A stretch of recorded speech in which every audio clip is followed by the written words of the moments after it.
दोस्तों 99% हिंदू नहीं जानते श्री राम के वनवास का मार्ग। आखिर श्री राम कहाँ कहाँ रुके।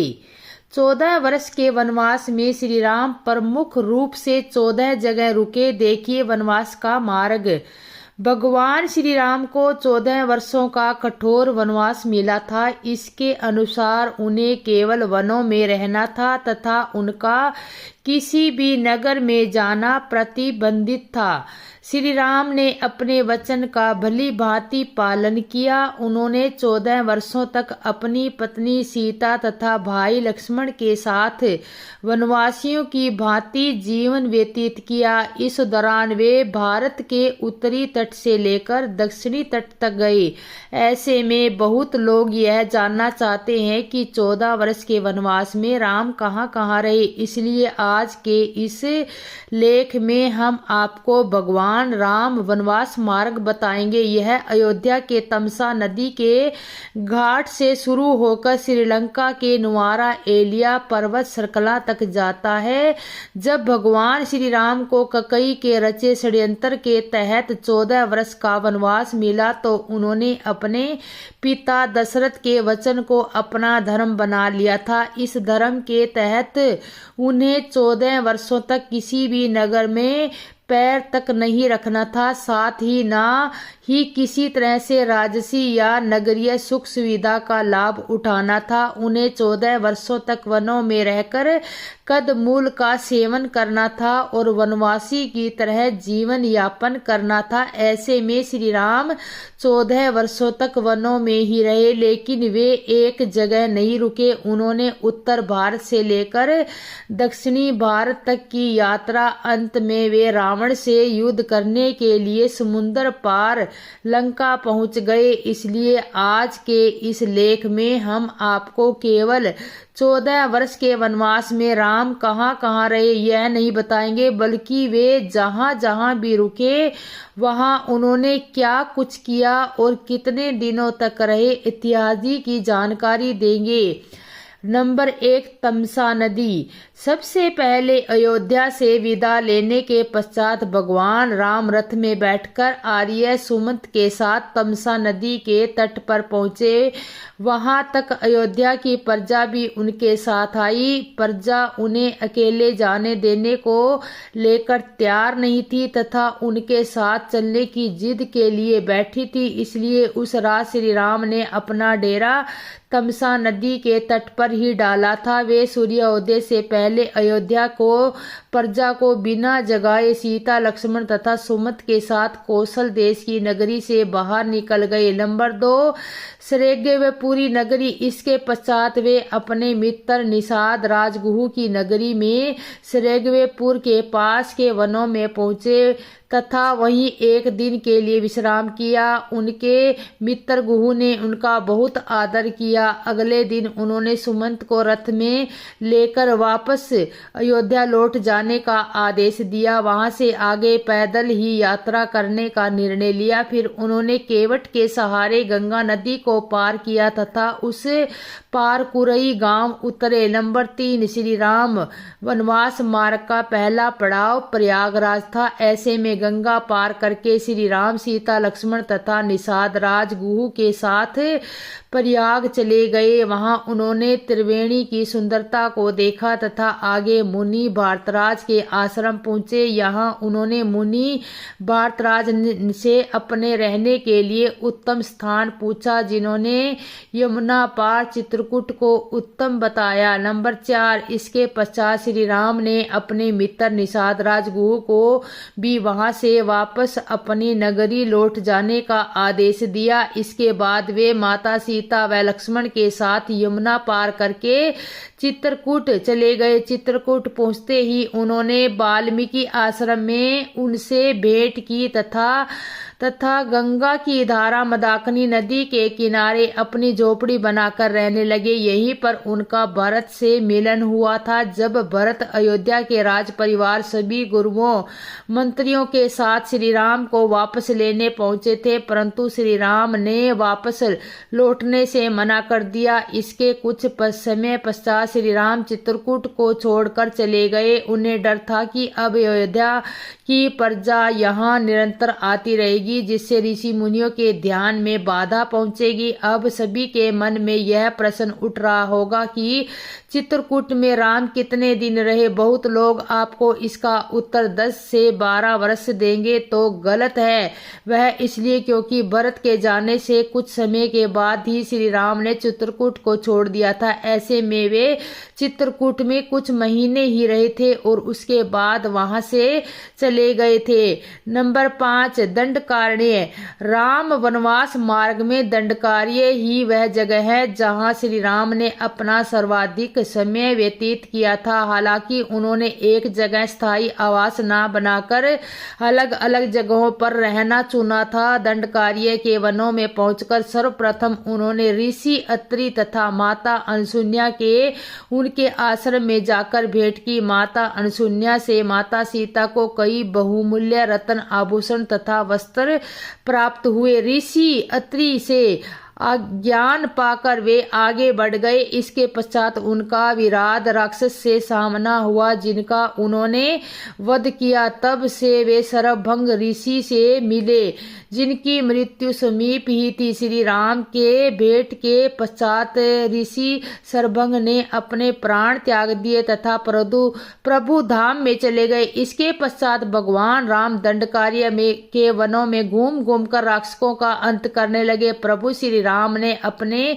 वनवास काल का ज्यादातर समय दंडकारण्य के वनों में ही बिताया था। जब दंडकारण्य के वनों में प्रभु श्री राम ने अपने वनवास काल के 10 से 12 वर्ष बिता दिए, तब उनकी भेंट महान ऋषि अगस्त्य मुनि से हुई। अगस्त्य मुनि ने श्री राम को उनका अगला पड़ाव दक्षिणी में गोदावरी नदी के किनारे पंचवटी में बनाने को कहा। अगस्त्य मुनि से आज्ञा पाकर श्री राम पंचवटी के लिए निकल गए। नंबर 6, अब श्री राम गोदावरी नदी के किनारे पंचवटी में अपनी कुटिया बनाकर रहने लगे जहां उनकी भेंट जटायु से हुई। जटायु उनकी कुटिया की रक्षा में प्रहरी के तौर पर तैनात रहते थे। इसी स्थल पर शूर्पणखा ने श्री राम को देखा तथा माता सीता पर आक्रमण करने का प्रयास किया। तब लक्ष्मण ने उसकी नाक काट दी। तब उनका रावण के भाई खैर व दूषण से युद्ध हुआ। श्री राम ने उनका राक्षसी सेना समेत वध कर डाला। उनके कुछ समय पश्चात रावण ने अपने मामा मारीच की सहायता से माता सीता का अपहरण कर लिया। रावण ने उनकी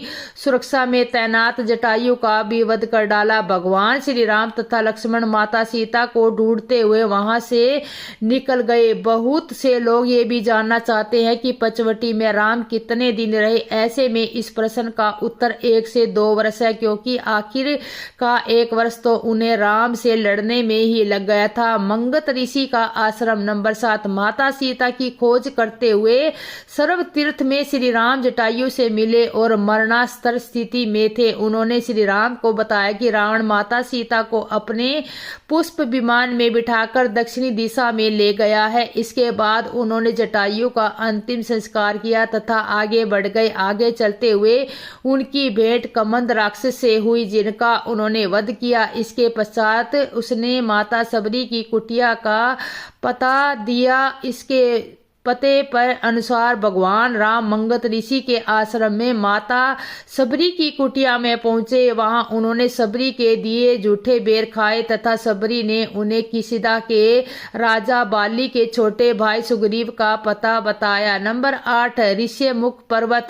ऋषिमुख पर्वत। माता सबरी से सुग्रीव का पता पाकर भगवान राम अपने भाई लक्ष्मण के साथ ऋषिमुख पर्वत पहुंचे जहां उनकी भेंट हनुमान सुग्रीव जामवंत तथा उनके साथियों से हुई। सुग्रीव ने उनकी मित्रता हुई तथा दोनों ने एक दूसरे को वचन दिया। वचन के अनुसार भगवान राम सुग्रीव को उनका खोया हुआ राज्य किसिदा पाने में सहायता करेंगे तथा सुग्रीव माता पिता की खोज में मल्य पर्वत और चंदन वनों को पाकर पार करते हुए वे ऋषि मुख पर्वत की ओर बढ़े, जहां उन्होंने हनुमान और सुग्रीव से भेंट की, सीता के आभूषणों को देखा और श्री राम ने बाली का वध किया। ऋषि मुख पर्वत वाल्मीकि रामायण में वर्णित वानरों की राजधानी किष्किंधा के निकट स्थित था। ऋषि मुख पर्वत तथा किष्किंधा नगर कर्नाटक के हम्पी जिला बेल्लारी में स्थित है। पास की पहाड़ी को मंगत पर्वत माना जाता है। इसी पर्वत पर मंगत ऋषि का आश्रम था, जो हनुमान जी के गुरु थे। नंबर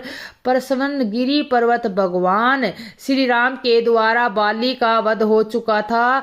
सुग्रीव को किष्किंधा का नया राज्य नियुक्त कर दिया गया था। तब सुग्रीव ने माता पिता की खोज शुरू करने के लिए श्री राम से आज्ञा मांगी, लेकिन श्री राम ने मना कर दिया। वह इसलिए क्योंकि उस समय तक वहां ऋतु शुरू हो चुकी थी, जिसमें नदी नाले उफान में होते हैं। इसलिए श्री राम ने माता सीता की खोज 4 महीनों के बाद शुरू करने के लिए कहा।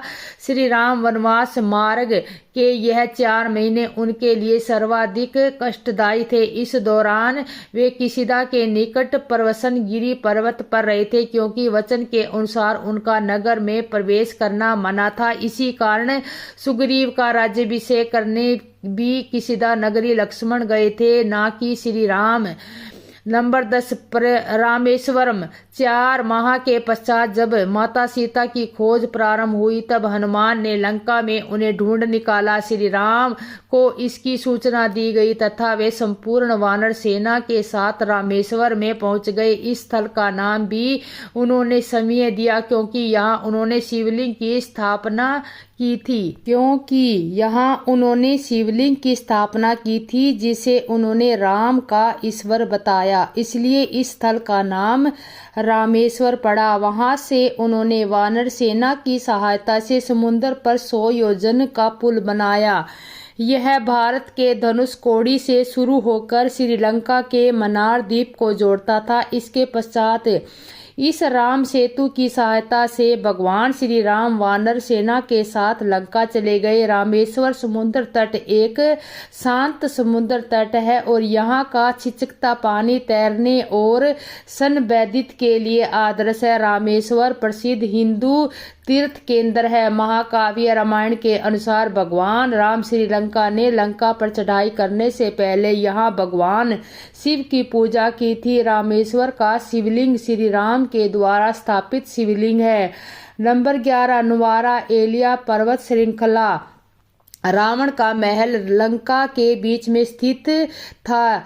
यहाँ गुफाएं वहां से लगभग 90 किलोमीटर थी। लंका पहुंचकर श्री राम ने अपना डेरा यहीं डाला था तथा रावण के साथ भीषण युद्ध किया था। अंत में उन्होंने रावण के सभी भाई बंधुओं, योद्धाओं, सेनापतियों समेत उनका विनाश कर दिया था तथा माता सीता को उसके चंगुल से मुक्त करवा लिया था। इस तरह श्री राम वनवास मार्ग यहीं तक था। इसके बाद श्री राम से विधि अनुसार लंका का नया राजा रावण के छोटे भाई विभीषण को नियुक्त किया। उसके बाद वे पुष्प विमान में बैठकर अयोध्या के लिए निकल पड़े। बीच में वे भारत राज मुनि के आश्रम तथा अपने मित्र निषाद राज से मिलने के लिए रुके थे। इस तरह से आज के इस लेख के माध्यम से आपने 14 वर्ष के वनवास में राम कहाँ कहाँ रहे, इसके बारे में संपूर्ण जानकारी ले ली। भारत सरकार के द्वारा राम वनवास मार्ग को तैयार किया जा रहा है और इसके लिए विभिन्न राज्य सरकारों का सहयोग भी लिया जा रहा है।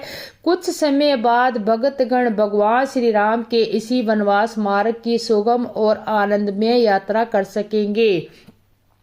सबरी का आश्रम। तुर्ग, भद्रा और कावेरी नदी को पार करते हुए राम और लक्ष्मण चले सीता की खोज में। जटायु और कमंद से मिलने के पश्चात वे ऋषिमुख पर्वत पर पहुंचे। रास्ते में वे बंपा नदी के पास सबरी आश्रम भी गए, जो आजकल केरल में स्थित है। सबरी जाति से भीलनी थी और उसका नाम सरमणा। पंपा तुर्ग भद्रा नदी का पुराना नाम है। इसी नदी के किनारे पर हम्पी बसा हुआ है। पौराणिक ग्रंथ रामायण में हम्पी का उल्लेखनीय वानर राज्य किष्किंधा की राजधानी के तौर पर किया गया है। केरल का प्रसिद्ध सबरलियन मंदिर तीर्थ इसी नदी के तट पर स्थित है। कोड़ी करई हनुमान और सुग्रीव से मिलने के बाद श्री राम ने वानर सेना का गठन किया और लंका की ओर चल पड़े। तमिलनाडु की एक लंबी तटरेखा है जो लगभग 1000 किलोमीटर तक विस्तारित है। कोड़ी करई समुद्र तट के बेलाकनी के दक्षिण में स्थित है, जो पूर्व में बंगाल की खाड़ी और दक्षिणी में पालक स्टेट से घिरा हुआ है। यहाँ श्री राम की सेना ने पड़ाव डाला और श्री राम ने अपनी सेना की कोड़ी करई में एकत्रित कर विचार विमर्श किया, लेकिन राम की सेना ने उस स्थान के सर्वेक्षण के बाद जाना कि यहाँ से समुद्र को पार नहीं किया जा सकता और यह स्थान पुल बनाने के लिए उचित भी नहीं है। तब श्री राम की सेना ने रामेश्वर की ओर कूच किया। धनुषकोडी वाल्मीकि के अनुसार 3 दिन की खोजबीन के बाद श्री राम ने रामेश्वर के आगे समुद्र में वह स्थान ढूंढ निकाला जहां से आसानी से श्रीलंका पहुंचा जा सकता हो। उन्होंने नल और कुबेर की मदद से उक्त स्थान के लंका तक का पुनर्निर्माण करने का फैसला लिया। धनुषकोडी भारत के तमिलनाडु राज्य के पूर्वी तट के रामेश्वर द्वीप के दक्षिणी किनारे पर स्थित एक गांव है। धनुषकोडी पंपन के दक्षिणी पूर्व में स्थित है। धनुषकोडी श्रीलंका में तैलमंतार के करीब 18 किलोमीटर दूर है। इसका नाम धनुषकोडी इसलिए है कि यहाँ से श्रीलंका तक वानर सेना के माध्यम से नल और नील ने जो पुल राम सेतु बनाया था उसका आकार मार्ग धनुष के समान ही है। इन पूरे इलाकों को मन्नार समुद्री क्षेत्र के अंतर्गत माना जाता है। धनुषकोडी ही जहाँ समुद्र नदी की गहराई जितना है, इसमें कहीं कहीं भूमि नजर आती है। तुंगभद्रा, सर्वतीर्थ और पर्णशाला के बाद श्री राम लक्ष्मण सीता की खोज में तुंगभद्रा तथा कावेरी नदियों के क्षेत्र में पहुंच गए। तुंगभद्रा एवं कावेरी नदी क्षेत्रों के अनेक स्थलों पर वे सीता की खोज में गए। नासिक क्षेत्र में शूर्पणखा, मारीच और खैर वैदूषण के वध के बाद ही रावण ने सीता का हरण किया और जटायु का भी वध किया, जिसकी स्मृति नासिक से 56 किलोमीटर दूर ताकेड़ गांव में सर्वतीर्थ नामक स्थान पर आज भी सुरक्षित है। जटायु की मृत्यु सर्वतीर्थ नाम के स्थान पर कुरी, जो नासिक जिले के इगतपुरी तहसील के ताकेड़ गांव में मौजूद है। इस स्थान पर सर्वतीर्थ इसलिए कहा गया क्योंकि यही मरणास्त्र जटायु ने सीता माता के बारे में बताया। राम जी ने यहाँ जटायु का अंतिम संस्कार करके पिता और जटायु का श्राद्ध तर्पण किया था। इसी पर लक्ष्मण रेखा थी। पर्णशाला आंध्र प्रदेश में खम्मम जिले में भद्राचलम में स्थित है। रामलाई से लगभग 1 घंटे की दूरी पर स्थित पर्णशाला को पनशाला या पनशाला भी कहते हैं। पनशाला गोदावरी नदी के तट पर स्थित है। मान्यता है कि यही वह स्थान है जहां से सीता जी का हरण हुआ था। हालांकि कुछ मानते हैं कि इस स्थान पर रावण ने अपना विमान उतारा था। इसी स्थल से ही रावण ने सीता को पुष्प विमान में बिठाया था, यानी सीता जी ने धरती यहाँ छोड़ी थी। इसी से वास्तविक हरण का स्थल यह माना जाता है। यहाँ पर राम सीता का प्राचीन मंदिर है। वीडियो पसंद आई तो जरूर लाइक और शेयर करें। भगवान श्री राम चित्रकूट में कितने दिन रुके थे? रामायण पढ़ते हुए हम कितने भावुक हो उठते हैं कि कुछ कटु सत्य पचा नहीं पाते। जब कैकेयी ने राम वनवास मांगा तो यह बताया जाता है कि मंथरा ने भड़काया, या तुलसीदास जी ने तो लिख दिया कि जीवा पर सरस्वती आविराजी ताकि रावण वध हो सके। मतलब इस दिन से पहले तो सब ठीक था, परिवार हिल मिल कर रहता था। ये सच नहीं, रानियों में आपसी खुंजक सी कौशल्या पटरानी जरूर थी, पर कैकेयी की ही चलती थी। बुढ़ापे में शादी करने पर युवा पत्नी का दबाव रहता है। भरत अधिकतर समय नैनीहाल में रहते थे। कैकेयी का भाई युधाजित एक बड़ा योद्धा था, जबकि राम के नैनीहाल का कोई जिक्र नहीं मिलता। जब राम कौशल्या को यह बताते हैं कि 14 साल के वनवास को जा रहे हैं तो वे रोते हुए कहती हैं कि मुझे जीवन भर सुख नहीं नहीं मिला। सोचा था तुम्हारे राजा बनने पर मेरे अच्छे दिन आएंगे और भी बहुत कुछ वाल्मीकि रामायण में मिलता है। वैसे भी जब दो राजकुमार अयोध्या के बाहर थे तब दशरथ का रातों रात राम के राजतिलक का फैसला लेना अजीब ही लगता है। दशरथ की मृत्यु के बाद जब दूत भरत को लेने उनके नैनिहाल पहुँचे तो भरत कैकेयी के हालचाल किन शब्दों में पूछते हैं।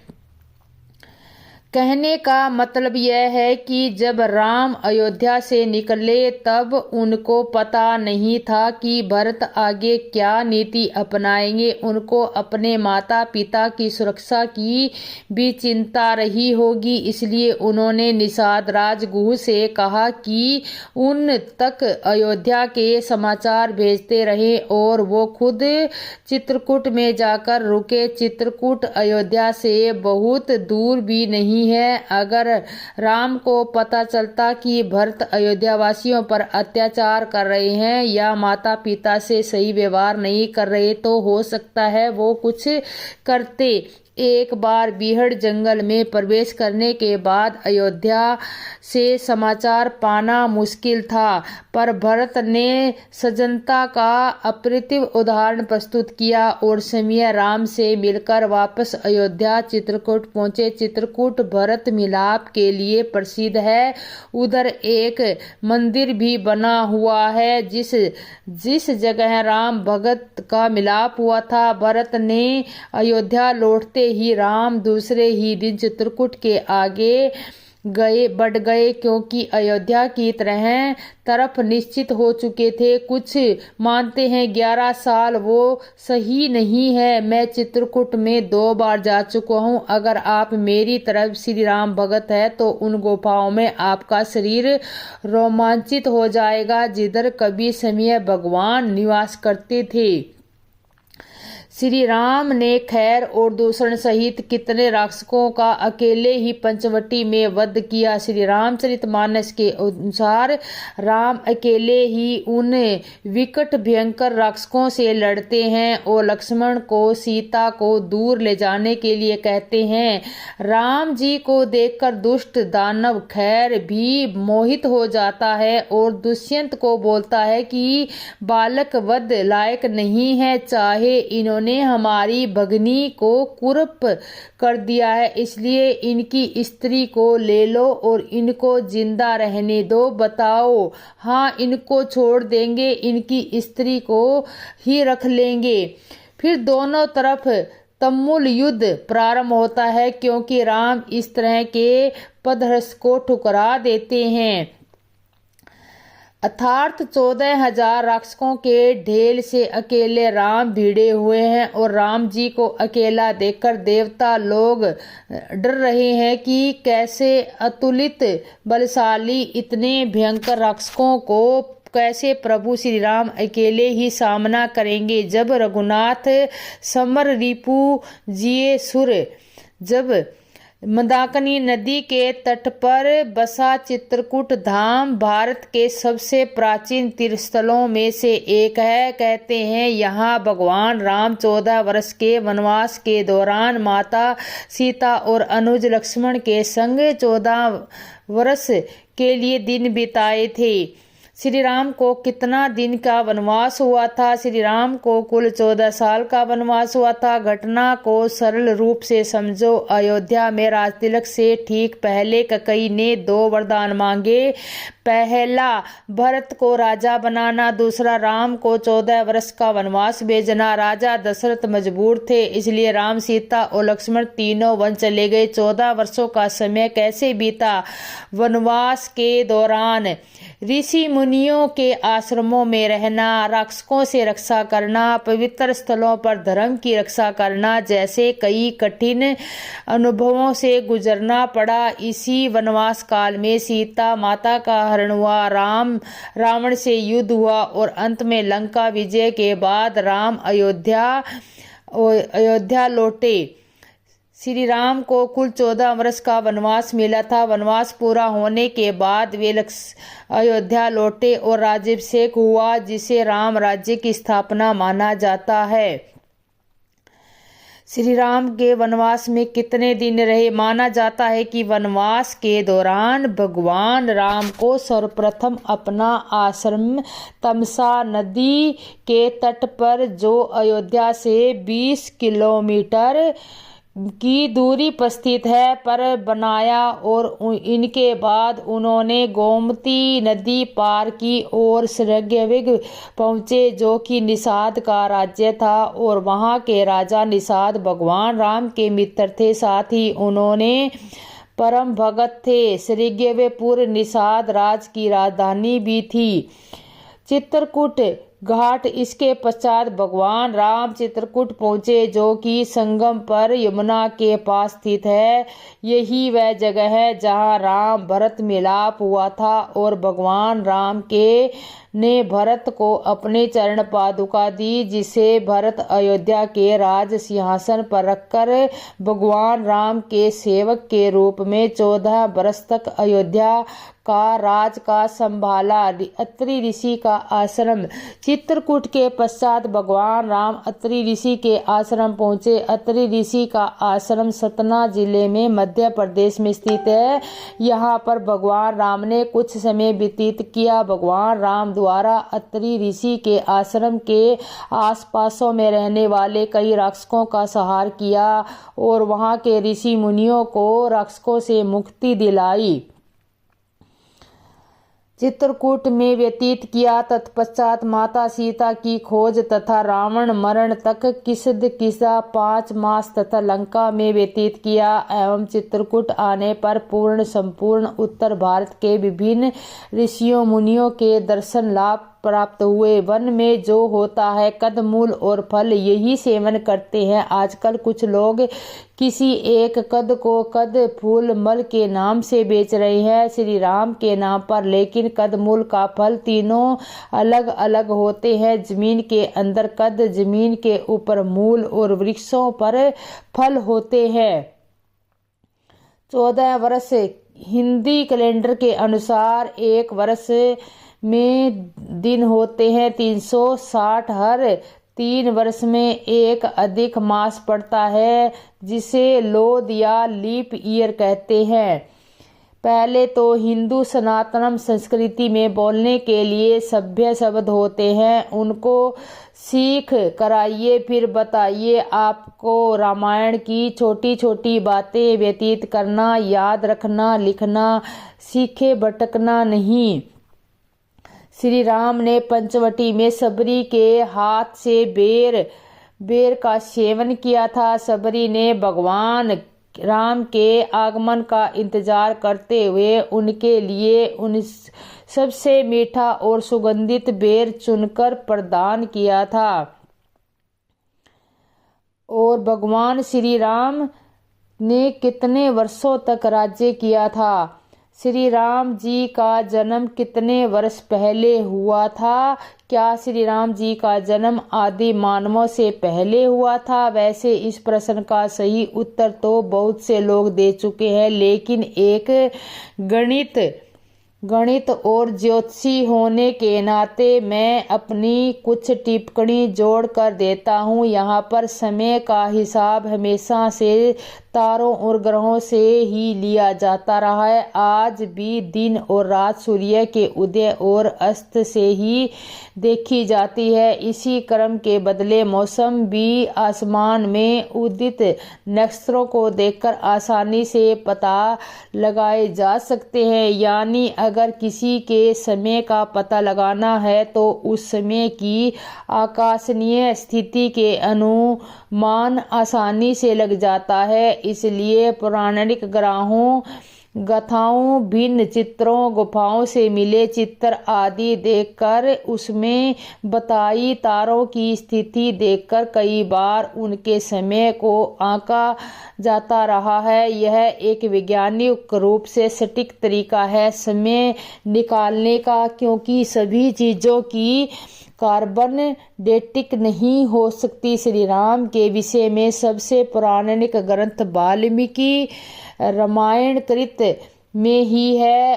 उसमें उनके जन्म के समय की आकस्मिक स्थिति का वर्णन दिया है। उस वर्णन को आज के समय में एस्ट्रोलॉजी कहते हैं। जहाँ तक कि आदि मानवों का सवाल है, श्री राम जी का राज तिलक हुआ उसी समय उनकी आयु 41 वर्ष की थी। उन्होंने कुल का 10,000 वर्ष तक पृथ्वी पर निवास किया। हालांकि मन्वंतर से 11,000 या फिर 12,000 वर्ष तक ही पृथ्वी पर रहे हैं। त्रेता युग में भगवान श्री राम को 14 वर्ष का वनवास हुआ था। यह बात सभी को मालूम है क्योंकि रामायण में लिखी है। लेकिन बात यह है कि आखिर में श्री राम को 14 वर्ष का ही वनवास क्यों मांगा गया।